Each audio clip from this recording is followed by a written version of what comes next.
Good afternoon. Today we're going to be talking about learning how to feel movement and what it means to feel movement.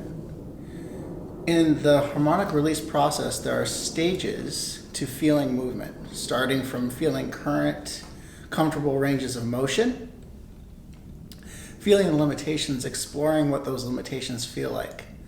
The feelings associated with these limitations are a message about what could be the potential cause of that limitation. In our movement story, this message is carried out from previous chapter, something we have skipped over in a previous event. So how do we feel movement? We feel movement through relay messages created by mechanoreceptors in our muscles, muscle spindles, and in our tendons, which are Golgi tendon organs. The messages of these two receptors tell us when we need a reflex and when we're getting close to the end of our current range of motion. As a simple exercise to experience muscle spindles, I'll use this camera that I have in my hand, which has some mass to it. Then I'm going to place my hand, my elbows at a 90-degree angle, and I'm going to place the camera in my hand. What you'll notice is that my hand will go down slightly and elevate back to its starting position once it feels the camera's mass. Now, I can try and hold my hand here strong and create potential, but my arm is still going to go down slightly. The message is sent from the muscle spindle to the spinal cord back to the muscle.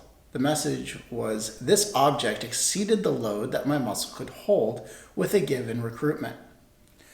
The returning message from the spinal cord was an increased electrical impulse generating an increase in muscle force to return my arm to the starting position to accommodate the load of the heavy object.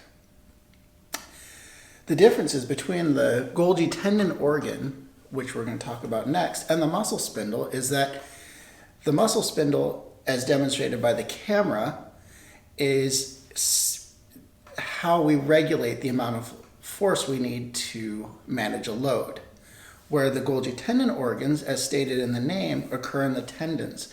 And that's how we know that we're at our end range of motion within a stretch. So we have two ways to limit the extension of a joint. One is through a bony attachment, or where our bones actually will limit our range of motion with a cushion in between, like extending our elbows. My elbow is stopped by the olecranon process, making contact or almost making contact with the humerus. Now, let's look at the wrist. So right now, this is my current range of motion. I'm feeling tension in here where the tendons are starting to attach into the hand. The muscles here have attachment up here and down here. So I start to feel, actually my stretch feels in the fingers.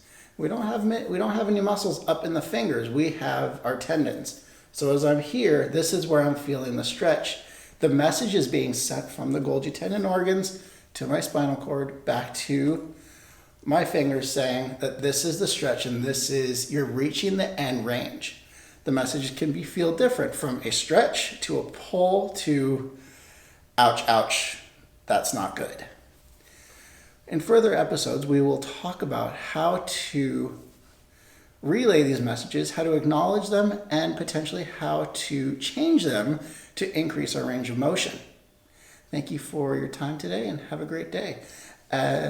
If you have any questions or comments, please feel free to leave them below, and don't forget to subscribe. Thanks.